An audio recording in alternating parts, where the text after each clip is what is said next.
I believe in people, and I like people. I'm struck also by the irony of an organization or an event like this, where a bunch of technologists have come together to discuss largely the issues of people, and that we're doing it even here together as a group. What I find fascinating about all of this is that all of the content that you will hear today, you could easily hear online. We could videotape all of it. I could give this exact same talk in front of my computer, and you could sit at your desk in front of your computer and listen to it. The difference is it's not quite the same. All the communication of the information would be exactly the same, but for the fact that you wouldn't be here. And it's this interaction, it's that we're here together as a group that makes these kinds of events special. In fact, if for the rest of the day, all of the speakers are absolutely awful, you could go home and someone will say, "How was it?" And you say, "Well, the speakers were awful." And they'll say, "You're going to go back again next year?" And they'll say, "Of course I'm going again next year, because I had a wonderful time, because I met all these wonderful people." And this is where the ideas are exchanged. It's the conversations in between. And I'm fascinated about this idea. I'm fascinated by how in a world where technology is remarkable, the things that we can dream up and the things that we can do, yet we still come together as groups to do things as people. I was also struck by something that Neil Armstrong said, that he was grateful to be led by people who inspired him to yearn for that place, to yearn. Listen to that. That's such a wonderful feeling. And so it begs the question, sort of, what does it mean to lead? You know, why do people do what they do? I'm fascinated by this idea of leadership. And I read the same books as everyone else. I read the same books as all of you. And, learn your style of leadership and how to adjust your style of leadership to fit to the situation at hand, et cetera, et cetera. That's not leadership. That's management. All leaders have one thing and one thing only: followers. That's it. That's it. If you're a leader, it means you have followers. It has nothing to do with rank. It has nothing to do with intelligence. It has nothing to do with seniority. If people are willing to follow you, you are a leader. The question is, what's a follower? A follower is somebody who volunteers to go where you want to go. Someone who raises their hand and says, "I choose to follow you." We can get people to do all kinds of things using authority. That doesn't make you a leader. A leader is when someone says, "I volunteer to go where you're going." The question is, why should anyone follow you? There's only two ways to influence human behavior. You can either manipulate people or you can inspire people. Examples of manipulation in the business world are things like dropping your price. If you drop your price low enough, people will buy from you. We know this. Promotions, 2 for 1, free toy inside. Or if you're in the business-to-business space, we call it value added. The concept is the same. It's giving things away for free to reduce someone's risk so they'll choose you over the competition. And it works. Innovation, what organizations like to call innovation, is really novelty. Innovation, real innovation, changes the course of industries, if not the way we live our lives. Adding a camera to your cell phone is a wonderful feature, but it is not an innovation. It's the difference between steps and leaps. The problem is what most organizations think is innovation is really novelty. It's the latest shiny thing. The example I love to give is an American example about Colgate toothpaste, the brand of toothpaste. In the 1970s, there were only 2 choices of Colgate toothpaste. Do you know how many there are now? 27. 27 different choices of one brand of toothpaste. Because what happened was competition increased and the metric went down. Whether it's revenues or market share or profit, doesn't matter. The metric went down. And so they added a new product. And the population went, "Ooh, shiny." And we were all drawn to it. The problem is the competition copied. This is one of the problems with competition, you see. They compete. And then the metric went down again. Well, it worked the first time, so we'll do it again. And they added another product, and another product, and another product, and another product. And before you know it, you have 27 different line extensions, which means that their competition is offering about the same number of products at about the same price, about the same quality, about the same service. Literally hundreds of choices of toothpaste to choose from. And yet I have no data to show that people are brushing their teeth now more than they were before. And the best part is, what do these companies complain about now? What's their biggest challenge? How do we differentiate ourselves? This is hilarious to me, which is how do we get out of a problem that we created for ourselves? There are all kinds of other manipulations. Fear, wonderful manipulator. If any of you are parents, you know exactly what I'm talking about. You can scare people into doing all sorts of things. Aspirational messages. We're constantly being told you have to be aspirational. Give people something to aspire to. You can get people to join the gym with an aspirational message, but to get them to work out 3 days a week, that requires a little bit of inspiration. Now, I cannot dispute that these and many other manipulations work. The problem is, none of them breed loyalty. The problem is, none of them create trust. And over the course of time, they cost more money. Someone has to pay for it all.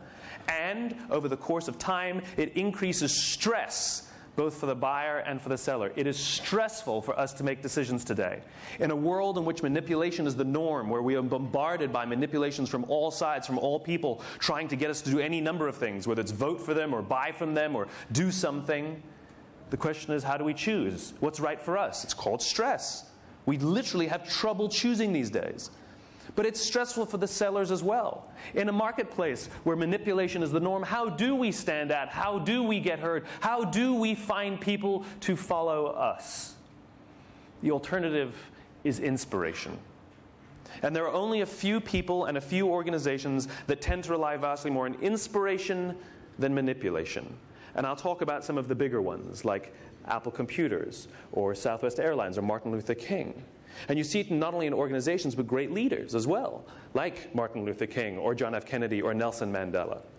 And what I learned is that regardless of their size, and regardless of their industry, every single one of these leaders, every single one of these organizations thinks, acts, and communicates the exact same way, and it's the complete opposite to everyone else. All I did was write it down. And it's probably the world's simplest idea. I call it the golden circle. And it's 3 concentric circles, a bullseye. In the middle is why, the center ring is how, and the outside ring is what. Why, how, what. It's this little idea that distinguishes those with the capacity to inspire versus everyone else. Let me define the terms really quickly. Every single organization on the planet knows what they do. These are the products you sell, the services you offer. Everyone here knows what they do. Some know how they do it, whether you call it your differentiating value proposition, your USP, your proprietary process. These are the things that you think make you different or special or stand out from the competition, from everyone else. But very, very few people and very few organizations can clearly articulate why they do what they do. And by why, I don't mean to make money. That's a result. By why, I mean what's your purpose, what's your cause, what's your belief. Why does your organization exist? Do we really need another company to do what you're doing? Do we really need another one? Why did you get out of bed this morning? And why should anyone care? As a result, the way we think, the way we act, the way we communicate is from the outside in. It's obvious. We go from the clearest thing to the fuzziest thing. We tell people what we do. We tell them how we're different or how we're better or how we're special. And we expect some sort of behavior, a vote, a purchase, support, whatever it is. But not those leaders with the capacity to inspire. Regardless of their size, regardless of their industry, every single one of them thinks, acts, and communicates from the inside out. Let me give you an example. I use Apple frequently just because they're easy to understand and we all get it. If Apple were like everyone else, a piece of communication would sound like this. We make great computers. They're beautifully designed, simple to use, and user-friendly. Want to buy one? Meh. That's normal. Here's our new car. It's got, great gas mileage, leather seats, tinted windows. Here's our law firm. We went to all the best schools. We've got all the best lawyers. We win all of our cases. We work with all of the biggest firms. This is normal. Here's how Apple actually communicates. They start with why. Everything we do, they say, we believe in challenging the status quo. We believe in thinking differently. The way we challenge the status quo is by making our products beautifully designed, simple to use, and user-friendly. We just happen to make great computers. Want to buy one? It actually feels different. All I did was reverse the order of the information. What it starts to show us is that it's not what you do that matters, it's why you do it. And what you do simply serves as the tangible proof of what you believe. People don't buy what you do, they buy why you do it. This is the reason why every single person in this room is perfectly comfortable with the idea that Apple sells computers. We're also perfectly comfortable with the idea that Apple sells MP3 players and phones and DVRs. Apple is just a company, that's all they are. It's a corporate structure. Every single one of their competitors has equal and open access to the same resources, the same agencies, the same consultants, the same talent, the same media. It is a zero-sum game. The difference is, all of their competitors have defined themselves by what they do. We make computers. Apple has defined themselves by why they exist. To challenge the status quo, to give an individual the opportunity to stand up to Big Brother and choose a simple alternative. Everything they say and everything they do simply serves as proof. Dell makes perfectly good products. They're every little bit qualified to make every single product that Apple makes. And a few years ago, they tried. A few years ago, Dell came out with MP3 players and PDAs, and nobody bought one. Doesn't make sense. Why would we buy an MP3 player from a computer company? But we do it every day, because it's not what you do that matters, it's why you do it.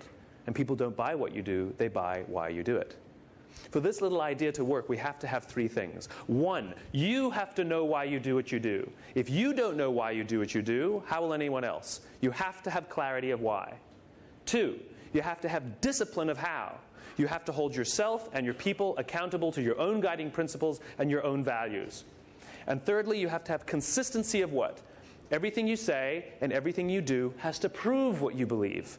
This is the concept behind authenticity. People are always telling us you have to be authentic. People prefer to buy from the authentic brand. They prefer to vote for the authentic candidate. What does that mean? How do you implement authenticity? If I send you home to your work tomorrow and say, please, the next thing you do, I want to make sure it's more authentic. What's the first thing you're going to do? No clue. What authenticity means is the things you say and the things you do, you actually believe. This is caveman stuff. The reason the human race is so successful is not because we're the strongest. It's not even because we're the smartest. It's because we're social animals. It's because we have the ability to form communities and cultures. What's a community? What's a culture? It's a group of people with a common set of values and beliefs. What's a country? It's a group of people with a common set of values and beliefs. What's a company? It should be a group of people with a common set of values and beliefs. When we're surrounded by people who believe what we believe, something remarkable happens. Trust emerges. Make no mistake of it, trust is a feeling. Trust is a human experience. Simply doing everything you say you're going to do does not mean people will trust you. It just means you're reliable. And we all have friends who are total screw-ups, and yet we still trust them. Trust is a feeling born out of a common set of values and beliefs, and our very survival depends on our ability to find those people so that we can form trust. When we trust them and they trust us, we're more willing, we're more likely to take risks, to explore, to experiment, which requires failure, by the way, all with the confidence that if we turn our backs or fall over or make a mistake, that someone from within our community will come to our aid or watch our back or help us up. Absent trust, we still have the will to survive. The difference is, it's every man for himself.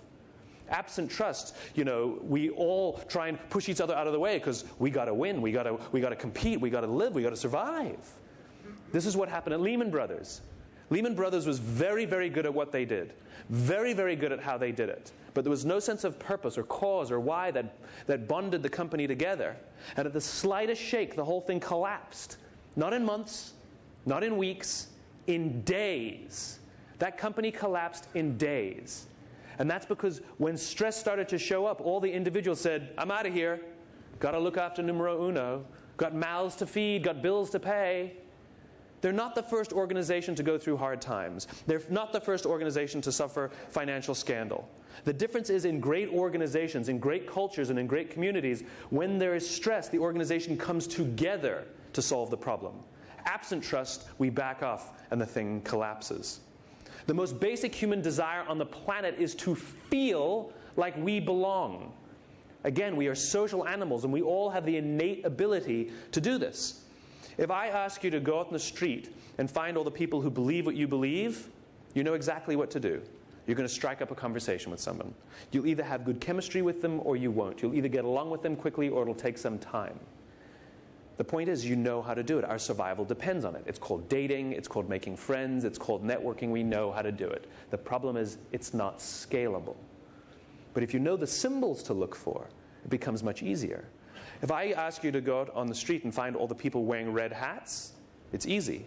There's one, there's one, there's one, there's one, there's one, there's one. They're easy to spot because you know what to look for. This is what we do when we look for certain symbols and we read things about each other.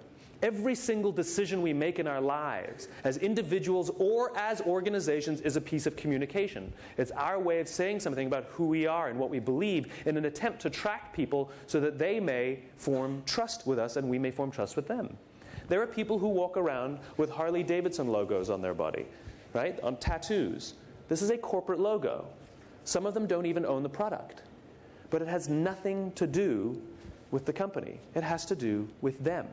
Because Harley is so clear about what they believe, because they're so disciplined in how they do it, and they're so consistent in what they do, it gets to the point that everything they say and everything they do now serves as a symbol of the person, of who they are, of who they believe they are.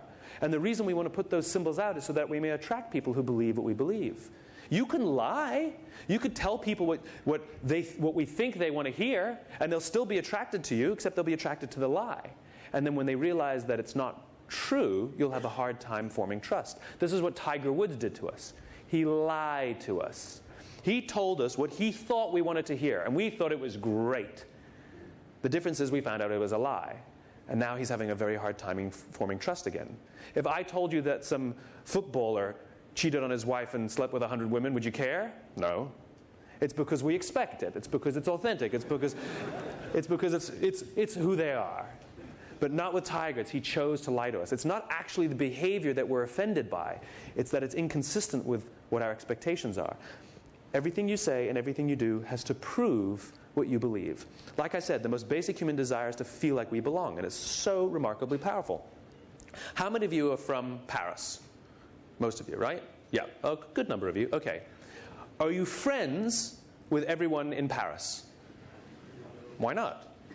Why not? But when you go to Lyon and you meet someone from Paris, you're like, hey, I'm from Paris, and you're best friends.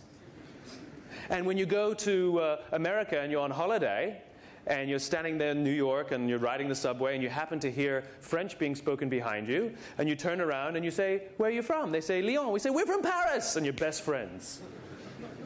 Because when you're in an environment where you don't feel like you belong, you seek out anyone who may share the same values and beliefs as you so that you can start to form trusting relationships. And the amazing thing is, those relationships are real. Those relationships are real. That other family will say to you, have you eaten at this restaurant? You've got to go to this restaurant. And you will take your family to this restaurant because complete strangers on the subway told you to. That's insane. If that happened here, if somebody on the metro just turned to you and told you to go to some restaurant, you'd go like this.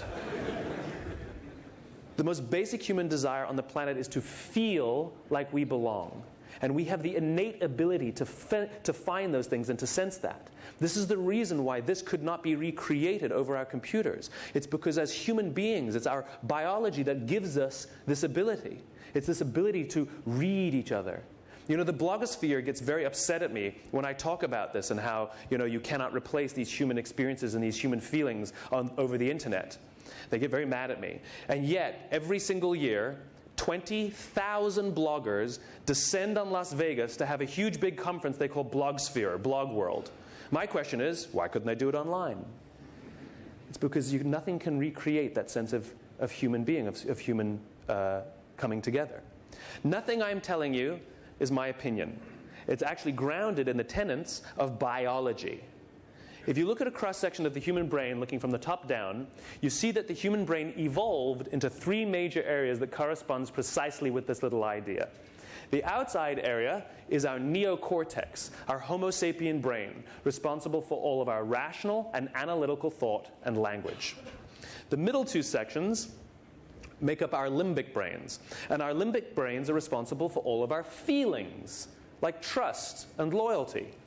It's also responsible for all human behavior, all decision-making, and it has no capacity for language. This is the reason you can't ask people, why do you do business with us? Why do you like us? They can't tell you. The part of the brain that controls behavior doesn't control language, and so they rationalize.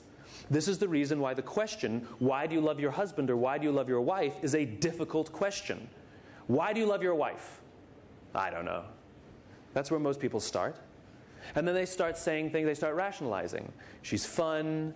I've known her forever. She's always there for me when I need her. It sounds like the household pet.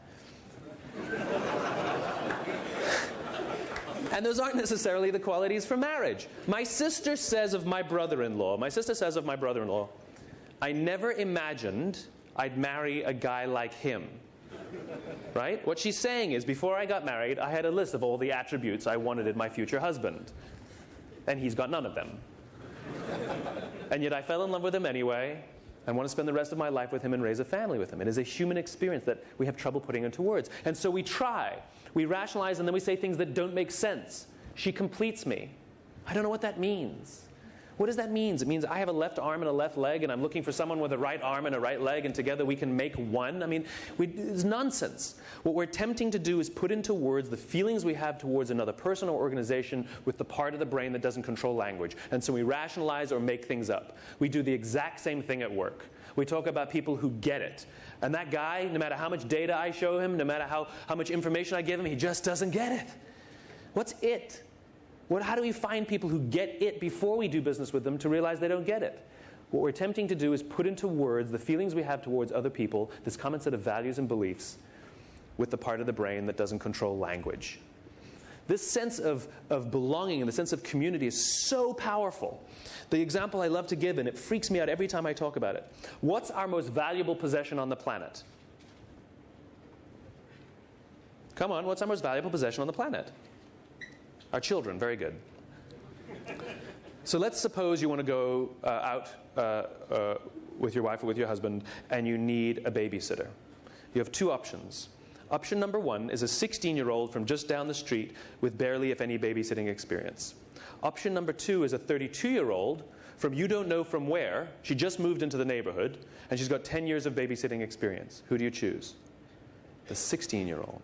You choose the 16-year-old. You would rather trust your most valuable possession on the planet, your children, with somebody from within your community with no experience over somebody from outside, from you don't know where, with vast amounts of experience. Then why do we do it differently at work? Why are we so preoccupied with someone's CV and where they've worked and how long they've worked and how much money they made for our competitors, and yet we never think to ask what they believe, what they value? Can we trust you? Can you trust us? Leadership is the ability to stand on the street corner with your own red hat and simply talk about what you believe. Got a red hat? Got a red hat? Got a red hat here. And all the other people wearing red hats, whether they know their own why or not, whether they can see their own red hat or not, are eerily drawn to you.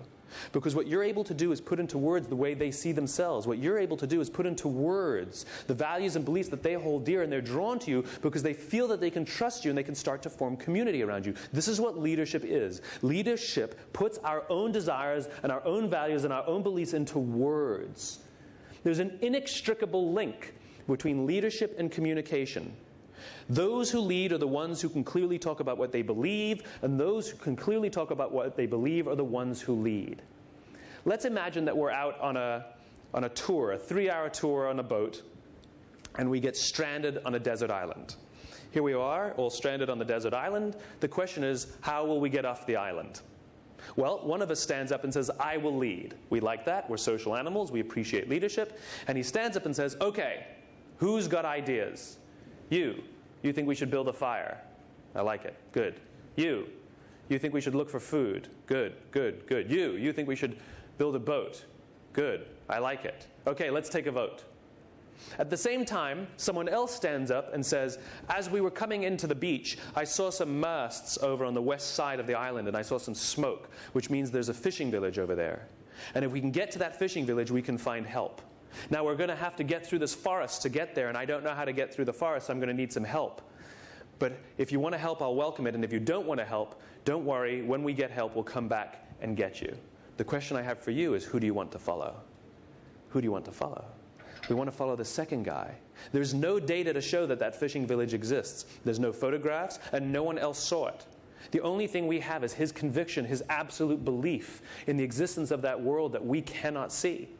and his ability to put that future state into words that we're drawn to. And we will volunteer to go with him, maybe even take personal risk. I don't know how to get through the forest. I don't know how to cut down trees, but I will go because I believe it's important. Not for me, but for the greater group. The irony is our own survival depends on our ability to help each other. This is the irony. And here we go. We rally together. We choose to take the risk. We choose to follow. We volunteer to follow him. And we go through these woods. And it's hard. And we have to cross rivers and go around boulders and chop down trees. And eventually we come to where he said the fishing village is. And there's no fishing village. Did he lie to us? Were we just conned? Was this all a big joke? Is this all for naught? And we say to him, where is the fishing village? You said there was a fishing village. You said if we could get here, we would survive. And he turns to us and says, I believe there was a fishing village, but that doesn't matter because look what we were able to do. We were able to get through that forest together. That means that we can pick absolutely any direction on this island and we will be able to get there. That's called leadership.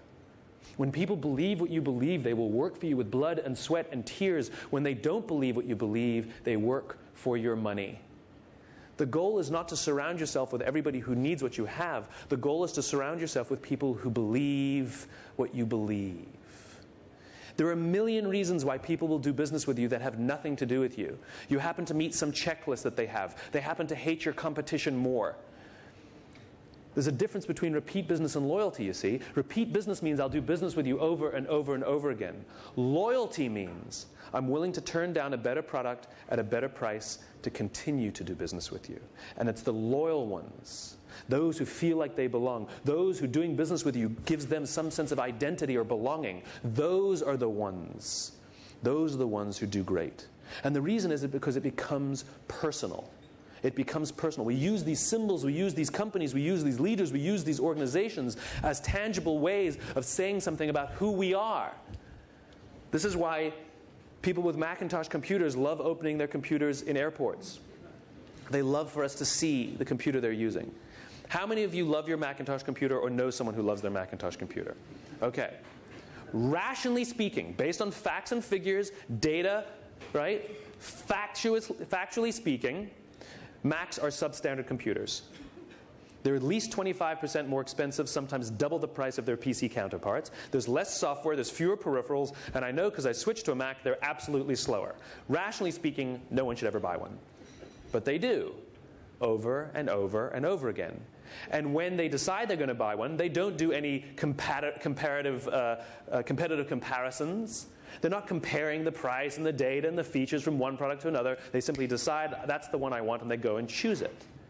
And if you ask somebody who loves their Mac, why do you love your Mac? They don't tell you. Well, you see, I see myself as somebody who likes to challenge the status quo.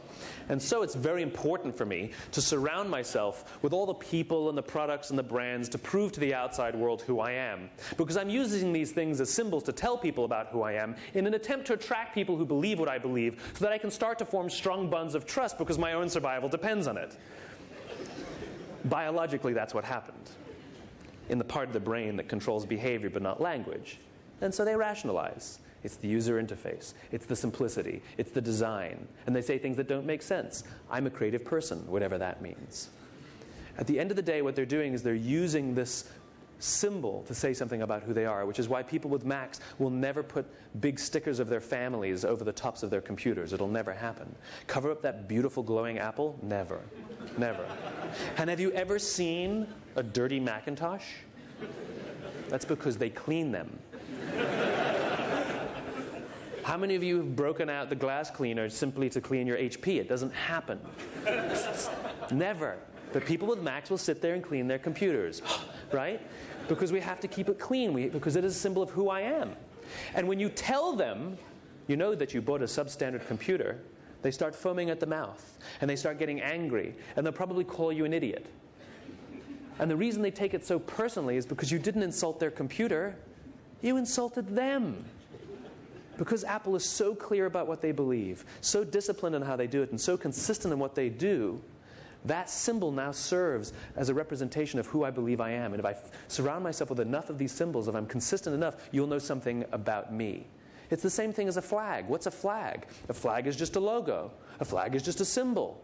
Who cares about the flag? But we don't. We get angry when we see people burning our flag. Why do we get angry? Because you're attacking me. What do you mean I'm attacking you? I just burnt my own property. No, we get angry because it's a symbol of our values and beliefs, and when you attack the flag, it's the same as attacking me. Where do you think the mafia comes from? You killed my cousin, now I have to kill your whole family. You didn't do anything to me. It's because we're protective of those within our community. We're protective of those who believe what we believe. So much so that when you attack someone who believes what I believe, it's as if you're attacking us. It's as if you're attacking me. And at the same time, we will protect each other. This is what great organizations are. Great organizations are communities, cultures, common sets of values and beliefs where we will go to bat for each other and work for each other and help each other, even at great personal sacrifice. Because ironically, my own survival depends on it. What we need more of today is not talking just about the technology and what technology can do. That's all fine and good. But the question is, why does that technology exist in the first place? Why do you have the technology? What's the point of it? Why should I care? How are you helping me on a very, very human level?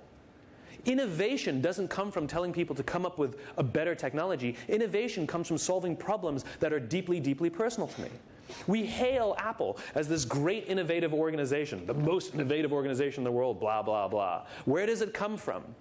Steve Jobs, by the way, do you know how many of the ideas that Apple currently sells, how many Steve Jobs came up with? 0. None of them. He didn't come up with Apple. Steve Wozniak came up with the Apple. He didn't come up with iTunes or the iPod or iPhone. It was all people within his organization. What Jobs was able to do was put into words why they were coming to work. What he was able to put into words was why the company exists. He gave people something to build. This is what they were looking for. Just as Neil Armstrong talked about, that yearning. Give people some sort of yearning and they will solve the problem. This is what entrepreneurship is. Entrepreneurship isn't starting a business. Entrepreneurship is solving a problem. 35 years ago, before Apple even existed, Steve Jobs and Steve Wozniak were standing in a garage in Cupertino, California, and they made something they called the little blue box. It allowed people to avoid paying long-distance rates on their phone bills in a day and age when there was only one long-distance phone company. They were challenging Ma Bell, the existing status quo phone monopoly. And then they started Apple, and they challenged Big Blue, IBM, the existing status quo monopoly computer platform. And then they challenged Microsoft, and then they challenged the music industry, and then they challenged the phone industry. Now they're challenging publishing, and if you're in television or movies, you're next. It is just a repeating pattern. It is other people in the organization who came to work and looked for things that restricted human opportunity. They looked for things that held the individual down, and they used the technology as a way of giving people to challenge that, giving them an option. It's remarkable, and it's a repeating pattern. Even if you look at all of their advertising and all of their communications for the past decades, it's all exactly the same. That 1984 commercial, that wonderful Ridley Scott commercial where that woman runs into the Orwellian scene and throws the hammer through the screen. It's one individual challenging the status quo. And then you have, hi, I'm a Mac. Hi, I'm a PC. An individual. And you have one person standing there listening to their iPod.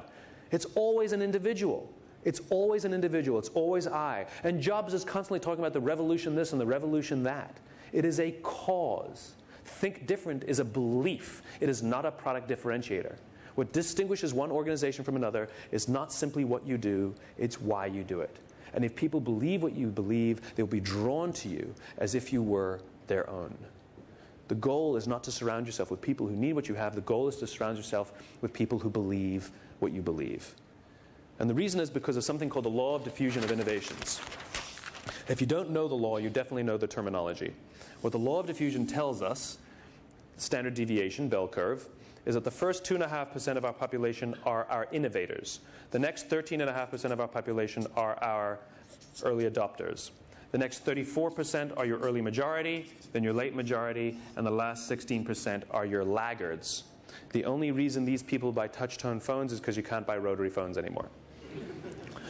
We all fit at various times at various reasons across this standard deviation. What the law of diffusion tells us is that this population, the innovator and the early adopter population, are very comfortable trusting their guts. They're very comfortable making intuitive decisions. Remember that biology? The part of the brain that controls decision making doesn't control language, but it does control feelings. This is where gut decisions come from. There is no part of your stomach that controls decision making. And it's not in your blood, and it's not in your bones, and it's not in your soul, and you're not following your heart. Let's win hearts and minds. It's winning minds and minds. This is the reason why we talk about decisions feeling right. We say just feels right. Why would we use the verb to feel to describe a decision? It's because the part of the brain that controls feelings controls decision making. That's why. It just doesn't control language. And so we ascribe it to different parts of the body. These people are very comfortable trusting their guts and making those intuitive decisions. This population, the majority, is more cynical, more practical. They absolutely care about things like price and quality and service and features. The problem is that they will not try something until someone else has tried it first. These are the people we have to drop our price, offer value added, come up with all the promotions, because we have to reduce their risk to try something unfamiliar. These people happily try new things that have never been tried before, simply to reflect something what they believe. The problem is that you cannot achieve mass market success or mass market acceptance for an idea until you achieve between 15 and 18% market penetration. This is the tipping point. It's a social phenomenon. The problem is that it's hard to get there. And when I talk about 15 to 18%, I don't mean of the mass population. I mean 15 to 18% of people who believe what you believe. It's easy to get 10%. If you ignore everything I'm telling you today, I promise you can get about 10% loyalty. You have about 10% of your customers who love you. Not like you. Like is rational. Love you. It's emotional. You ask somebody, do you like your job? I really like my job. I get paid well. I like the people I work with. I like the challenge. Do you love your job? Oh, I wouldn't go that far. Like, we know there's a hierarchy. Like is rational. Love is emotional, right? It's easy to get about 10%. Law of averages will say you have about 10%. But it's hard to get this tipping point. This is what Jeffrey Moore in his book, Crossing the Chasm, talks about. This is the chasm. So the question is, how do you get those people? And this is where leadership matters. This is when you talk about what you believe. I'll give you two examples. I'll give you a business example and a social example. In the United States, we have a brand called TiVo, which is a brand of DVR. TiVo basically invented the category and has been around for about 11 or 12 years. Now, when you ask any company, why did your company fail or why did your product fail, they will usually give you some combination of 4 reasons. They'll either tell you that it was undercapitalized, didn't have enough money, that's very popular. Poorly executed, that's a common one, we didn't have a good product. We had bad people, had the wrong people, or bad market conditions. That pretty much explains absolutely every failure there is. TiVo had the recipe for success. They had everything that we consider what we need for success. When their product was introduced about 11 years ago, to this current day, it is the single highest quality product on the market. No one will dispute that. It's an incredibly fantastic product. So execution, flawless. People, they hired the best engineers money could buy. Market conditions. The unaided awareness of TiVo is through the roof. We use it like a verb. I TiVo things. And they had venture capital up the wazoo. So money, no problem. Money was no problem. TiVo is a commercial and financial failure. They've never made money. And when their company went public, the stock launched at about $40 or $50 and then very quickly plummeted, and except for a couple of little blips, has never traded above $10. And the reason is because they took this brilliant product, this brilliant piece of technology, and they attempted to tell the mass market what the product does. They attempted to convince with facts and figures what the product does. They said to the mass market, we have a product that pauses live TV, skips commercials, memorizes your viewing habits, and records on your behalf without you even asking. And the cynical, practical majority said, I don't need it. I don't like it. I don't want it. You're scaring me. And so they didn't buy one. There were a few who did, a few early adopters who did, but it didn't make a difference. And the company has done very poorly. Imagine if they had told this population why the product exists. Imagine if they had said, if you're the kind of person who wants to have total control over every aspect of your life, boy, do we have a product for you. It pauses live TV, it skips commercials, it memorizes your viewing habits and records on your behalf without you even asking. In this instant, what the product does serves as the tangible reasons to believe it. They're not the reasons you use to convince somebody to choose you over the competition in the first place. It's not what you do that matters, it's why you do it. And people don't buy what you do, they buy why you do it. I'll give you my favorite example. It's a social example.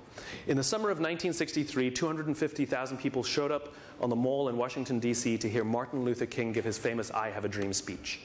There were no invitations sent out, and there was no website to check the date. How do you do that? How many emails did you get to be here today? And there's only, what, a few hundred people? 250,000. Dr. King was not the only man in that country who knew what had to change to bring about civil rights over there. He wasn't the only great orator. He wasn't the only man who suffered in a pre-civil rights America. In fact, he wasn't even the perfect man. He had his complexities. We just don't talk about those things. The difference is he didn't go around telling people what we need to do, what we need to do, what we need to do. He went around and told people, I believe, I believe, I believe. And people who believed what he believed took his cause and made it their own. And they told people what they believed. And those people took that cause and made it their own. And they told people what they believed. And lo and behold, on the right day, on the right time, 250,000 people showed up to hear him speak. How many of them showed up for him? 0. They showed up for themselves. It's what they believed about America. It's the America that they wanted to live in. It was the country that they wanted to raise their children in that inspired them to get on a bus, travel for 8 hours, and stand in the sun in Washington in August simply to hear him speak. Showing up was one of the things that they did to prove what they believed. And by the way, he gave the I Have a Dream speech, not the I Have a Plan speech. Nobody was inspired by any plan ever. The goal is not to talk about what you do. The goal is to talk about what you believe. And people who believe what you believe are drawn to you as if you are their own because you help them put into words the way they see themselves. And the things you say and the things you do give them the ability to tell others what they believe, to make tangible, because those symbols and those products and those services say something about who they are. And they will say with pride, I love working with that company. This is why we talk about in sales, it's about relationships. I love my guy, we always talk about when we have a good relationship with a company. Because it's a human experience.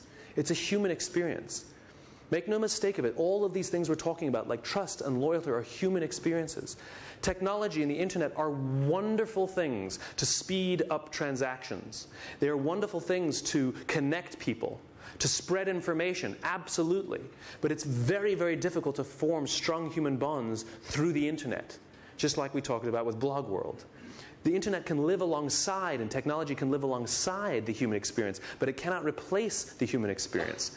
Your friends are not on Facebook. And your network isn't on LinkedIn, and you're not having any conversations on a blog, and you're not having a dialogue on Twitter. Those aren't human experiences. If you compare the way we actually have conversations where we interrupt each other and we advance ideas versus the way people communicate online, it's sort of my idea, my idea, my idea. Hey, that's a good idea, Steve. That agrees with my idea. My idea, my idea. Hey, you're an idiot. My idea, my idea. And if you ask any retailer on the planet who's ever come out with a blog for their customers to give feedback, the number of innovations that have come out of the feedback from those blogs, the answer is 0. None. Because people just use it to complain and moan.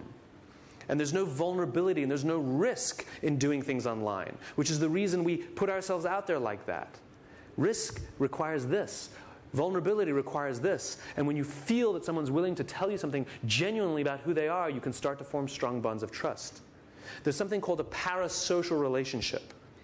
A real relationship is when we know a lot about each other and we start to learn about each other. A parasocial relationship is one person knows more about the other person than they know about you. And you start to form a strong bond, except it's one-sided. This is what happens with fame, with celebrities. We know all about them, but they don't know even that we exist. And we know about their lives, we know about their social lives, we know who they're dating, we know about their careers, and we follow them as if they're our friends. And we call them we're on first name basis with them, right? We call them by their first names as if we know them. It's a parasocial relationship where we feel that we know them, but they don't know us. The problem is all those feelings associated are absolutely real. They feel absolutely real. The opportunity for innovation is not to just tell people in the outside world, do this, do that. The opportunity is to bring people together so the feeling is mutual. So we work together to advance a problem. So we work together to get to that fishing village because our own survival depends on it. If people don't feel that you're in it as well with them, if they don't believe that you believe what they believe, then there's not going to be any strong human bond. The opportunity is to articulate your vision of the future that does not yet exist yet. What is your vision? What is your fishing village? And are you putting it into words so clearly that other people can understand it as clearly as you can, and they can tell others about it? And they want to go there, and they will risk blood and sweat and tears to help you get there. Not for you, but for themselves. And they will watch your back and help you explore, just like that 16-year-old that you hired to babysit your children, because they get you, they understand you. They know that you're the same. They know you believe what you believe. This is the goal. Human relationships, real trust, real loyalty that is not born out of products and services, but born out of beliefs and values. There are leaders and there are those who lead. Leaders hold a position of power or influence, but those who lead inspire us. And whether they're individuals or organizations, we follow those who lead not because we have to, but because we want to. We follow those who lead not for them, but for ourselves. This is for those who want to find someone to inspire them. This is for those who want to inspire those around them. Thank you very much. Thank you. Thank you. Thank you very much. Thank you. Thank you very much. Thank you. Thank you very much. We've left some time for questions. So if you have any questions, I'm happy to field anything. Yes? I got two, actually. Okay. First, do you think why has to evolve at some point, or is it a necessity? Yeah, do you think why has to evolve at some point, or is it a necessity? And my second question is going to be, well, you haven't talked a lot about how. Yeah. It seems more important than what in your diagram. Yeah. So can you... Sure. So I'll answer the questions in the reverse order. How is about process and structure. It's how we do things. And in the business world today, this is tactics and this is strategy. Or we set a goal and we figure out the strategy to get there. And if we miss the goal, we either change the goal or we change the strategy, and then that's business. Right? But in reality, what makes the great organizations go is that they understand this fishing village, this place far off in the future, this vision of the future, why this purpose or cause, and the structures and the processes that they build, how they're going to do that, what they're going to do, in terms of actions, is all driven by that, not by the goals. Right? The goals are the waypoint. And so I have a sort of a very different read on waypoints. I don't believe, by the way, that any one of these pieces is more or less important than each other. They're all equally important. The difference is lots of people talk about process and lots of people talk about product. Right? We don't even have a word for this. Like I said, strategy, tactics. We don't even have a word for this. The point is that every organization on the planet functions on all three levels. But most of us are only even aware of two of them. And so the reason I talk primarily about this one is because that's the missing piece. And you need to have all three for the system to be in balance. But they're all, how is not more important than what? What did Thomas Edison say? Vision without execution is hallucination, right? You can have all the vision in the world, but if you don't execute, who cares? Right? It's like that fishing village example. Somebody could have stood up with the same vision of that village and just walked away. No ability to communicate it, then there's no value. He's a visionary, he's just not a leader. And there are plenty of people who are great communicators, but no vision. So they're great communicators, but they're not leaders. They give a great speech about how we need to work together, but then we don't know how to get off the island. So I don't think that it's more important, but there are lots of people who talk about these things and know much more about these things than I do. So it's all three pieces. And in terms of your first question, does the why evolve? And the answer is no. You only have one why. Each individual only has one why, and your why is born from your upbringing. We are products of our childhood. Who we are, which is the sum total of all these three things, my beliefs, my values, and what I do to the outside world, who we are comes from our teachers, our parents, and the experiences we had when we were young. Our whys are fully formed probably by the time we're 18 or 19, and it never changes. The rest of our lives are opportunities to either live in balance or not, to either feel fulfilled by the work that we do or not. And we sometimes make right decisions and wrong. And with companies, it's the same, which is the why of a company is born at the founding of that company. At the founding, a company is one of the things that an entrepreneur has done to bring to life something they believe. The great companies usually solved a real human problem. The companies that really struggle to survive are the ones who are just looking for some market opportunity. and they pour money into it because they can't rally people to commit to anything. They can't rally people to sacrifice. The best they can do is offer them a big bonus, and that doesn't really appeal to everyone. There's a great story from the space program. It was November of 1969, and it was Apollo 12. So Apollo 11 had already landed on the moon in July, and this was the second lunar mission. And so obviously the press was all there, and everybody was excited, and it was all wonderful. And a journalist was walking through NASA, and she finds somebody wearing a NASA badge, and she says, "Can I talk to you?" He said, "Absolutely." And she starts asking him questions, and he knew everything about the Saturn V program, and he was excited, and it was amazing. And he talked about how they're putting a man on the moon, and we're going to do it again, and he knew everything. And after about half an hour, 45 minutes, she said, "So what specifically do you do for NASA?" And he said, "Oh, I'm the janitor." The point is when the cause is clear, everyone inside the organization is equally emotionally committed to it. And most of us, when we talk about superior technology, the only people who think that's cool are the engineers. What about if your receptionist isn't as emotionally involved in it, then you don't have a clear why. The CEO and the receptionist and everyone in between need to be committed to this. They all have different jobs. They all have different responsibilities. You know, the CEO's job is not to control it. The CEO's job is to keep talking about the fishing village and remind people why they come to work. Then they have the COO or the CFO, who's the operator, the one who figures out how we're going to bring that vision to life. We do ourselves a great disservice in business by making one line of leadership. We say CEO is number one and CFO or COO is number two. And all these guys think that they're in line for this job, right? It's not true. It's one and A. It's parallel. And this job is about very, very far in the future, and this job is about now, how we're going to build that. You know, these how types can do very well in the world, but they'll never change the world and they'll never build billion-euro businesses. These guys, they can change the world or build billion-euro businesses if only they knew how, right? And you see always in great organizations, any social organization that ever achieved anything big, there's always a partnership between the why and the how. You know, Steve Jobs and Steve Wozniak, Bill Gates, Paul Allen. You know, it was Bill Gates who had the vision to put a PC on every desk, but it was Paul Allen who built the company. Walt Disney, Roy Disney. Walt Disney was the one who talked about good, clean family fun, but it was Roy Disney who built the company. He came up with Buena Vista.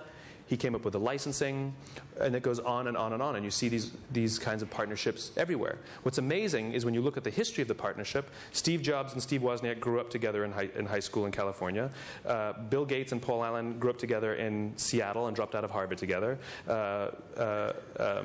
Roy Disney and Walt Disney were brothers. JFK, RFK, these go on and on and on. And what you see is that these great partnerships, they're always either childhood friends or family. That doesn't mean you have to go into business with childhood friends or family, but it means the quality of the relationship and the trust and the fact that you share common values and beliefs is much higher if you grew up the same way. So we are all products of our upbringing, including a company. A company comes from its founders. You know, Richard Branson has over 300 companies. Every single one of those companies is his why. When you see the word Virgin, we know Virgin Cola, Virgin Trains, Virgin Weddings. We know what to expect. And it's a reflection of his own personality. Because what his company is one of the things that he's done in his own life to say something about who he is. Go listen to Bill Gates' TED Talk when he talks about the Bill and Melinda Gates Foundation. He talks about he's an optimist. He talks about productivity and human potential. And if you replace the word mosquito nets with a PC, it's the exact speech he gave in the 1970s. What he's doing is different. Why he's doing it is exactly the same. A company is born, the company's why is born at the beginning. Whether it stays clear or not is a different story, but it comes from the founding of the organization. And it never, ever changes. It can collapse and have to be rebuilt if it collapses, but it never changes. Yes, Simon, you describe a lot of companies with a why, and you identify them with one founder and one guy. Yeah. How does company survive the founder? I mean, and you have examples of companies that keep the why with great, why people. That's a very good question. You know, the biggest challenge that any organization has is its own success, right? When a company is founded, it exists on some sort of metric, euros or money or any kind of other metric, or yen or dollars or whatever, or time. right? All organizations exist on these two planes. And when they're founded, what they do and why they do it are inextricably linked. And that's because the company is small and, the visionary founder or founders, they have this crazy idea and they take a huge amount of risk. And passion alone is what drives them because the likelihood of failure is very high and they're crazy and they're mad and they inspire their friends to come join them, which is also crazy. And everybody gets it because we all kind of hang out together and, and it goes. The big challenge is its own success. When it starts selling more and doing very well, and what they're doing starts to go like this, and you have to hire somebody who hires somebody who hires somebody who hires somebody who has to make a decision. Based on what? Based on what? And then the why starts to go like this. We were just talking about it before. We were talking about Dunbar's number. We know that humans can manage successfully 150 relationships, and beyond that, it's very difficult. And even online, they found that Dunbar's number is clean, where people still can only manage 150 relationships online. So it raises the philosophical question: does this start to happen at 150? I don't know. But this is called the split. And symptoms of the split is when you start to become more obsessed with what your competition is doing versus what you are doing. Small companies don't obsess about their competition. They can't afford to. And the more successful company does, they literally become obsessed with their competitors. Every single morning, everyone at Microsoft is worrying what Apple is doing. Every single morning, everyone at Apple doesn't care what Microsoft is doing. It's true. They don't. You know how much market research Apple does before they come out with a product? 0. Because they don't care.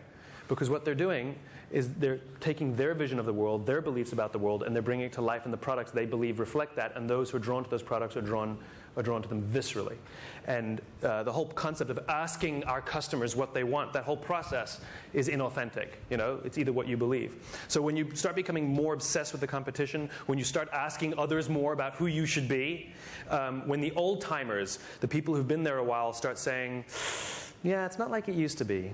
I mean, I know we're making more money than we used to, and I know we're growing faster than ever, but I don't know. It's just not the same. The young ones don't get, I don't know. They can't put it into words, but it feels different. These are simply symptoms of the split. Stress goes up, passion goes down. Symptoms of the split. And so if you look at, there's a lot of organizations where that have gone through the split. Steve Jobs was thrown out of his own company in 1985. The company went like this, and then Steve Jobs came back. And Mike Dell left Dell, and Mike Dell was forced to come back. And Howard Schultz left Starbucks, and Howard Schultz was forced to come back. And it's not that these guys are God's gift to management. It's that as they are the founders, simply being there reminds people why they come to work. Whether they're able to put it into words or not is a different problem. And so the greatest challenge that most companies have in succession is not finding somebody to manage the company, which is it's to lead the people. You can't lead, nobody leads a company. You lead people. You manage a company. A company is nothing more than a structure. And the funny thing is, when companies start to have financial problems, they hire somebody to fix this, but it's this that went fuzzy. And so the opportunity for succession is not to hire the brilliant engineer, but to hire somebody who doesn't want to reinvent the why, but simply take the torch that was already lit and say, now I will carry it into the next generation. It's not lost on me that the average lifespan of a company on the Fortune 1000 list is about 40 years. And it's not lost on me that 80% of the Dow Index are companies that are 35 years or younger. In other words, it's about the lifespan of a career, about 40 years. It's not lost on me that companies do go through the split and things start to break up. In other words, very, very few companies have gotten succession down. And the reason is because they take these visionary CEOs and they replace themselves with the COO or the CFO. They take a visionary and replace it with a structure builder. And they always do that. Even at Apple, they're talking about it. They're talking about Tim Cook taking over. And that makes me nervous. And Jobs will say, but he's been around forever, and he knows the business as well as I do, and I rely on him. And it's true because of that partnership. The problem is the guy is not a visionary in the way he thinks or sees the world. And so, yes, he understands the company, but he can only think steps ahead, not leaps ahead. And as soon as I hear a CFO or a COO, if they were good at their job, is taking over the company, it's going through a split, I can promise. Interestingly, just a quick aside about Steve Jobs. Why is it this one guy is so special? He can't really be the most amazing leader in the world. Like, Dell's a pretty remarkable guy, and, Gates is a pretty remarkable guy, and they're all visionaries, and they all built remarkable organizations. They all changed the way we live our lives, every one of those guys. So what is it about this one man, Steve Jobs, that he seems to continue to do it where the others have lost it? Steve Jobs has one thing that none of the others have. He's dying. Serious. He's dying. Think about the people who take the big risks in the world. Young people take big risks because they're oblivious of the risks ahead, right? This is why entrepreneurs, have that youthful spirit, or they tend to be young. And if you want to get advice, you always ask an old man, because old men don't care, right? So they'll tell you exactly what they think. And so there's this thing that comes with youth or age, where you're oblivious or you're at peace with your own mortality. It's this peace in the middle where we worry about what our friends will think, what the magazines will think, what the press will think, what our colleagues will think, what our employees will think, what I think. This is an insecurity. I've got to provide for my family. Steve Jobs doesn't have that because he's dying. And so he still acts like a little boy or an old man. Asked, what will Wall Street think? He doesn't care what Wall Street thinks, just like somebody young or somebody old doesn't care what Wall Street thinks. So that's, I believe, my theory is one of the reasons that Steve Jobs is such a remarkable executive is not because he's a genius, it's because he's dying. Seriously. I mean, we're always told, what would you do if you would die tomorrow, right? And when we have earth-shattering events, like I lived through September 11th, I watched those buildings fall down, and it changes you for a short time. And then we go back to the way things were. And we come to terms with our own mortality and realize we only have one life to live, and why am I doing this? I should just risk it all and have fun, and I should take 3 months off and go on a holiday. Because, well, imagine having that every day. It's like, why do we get so much done the week before we go on holiday? Because there's a deadline. A deadline. I never thought about that. Thank you very much. Thanks very much. Appreciate it.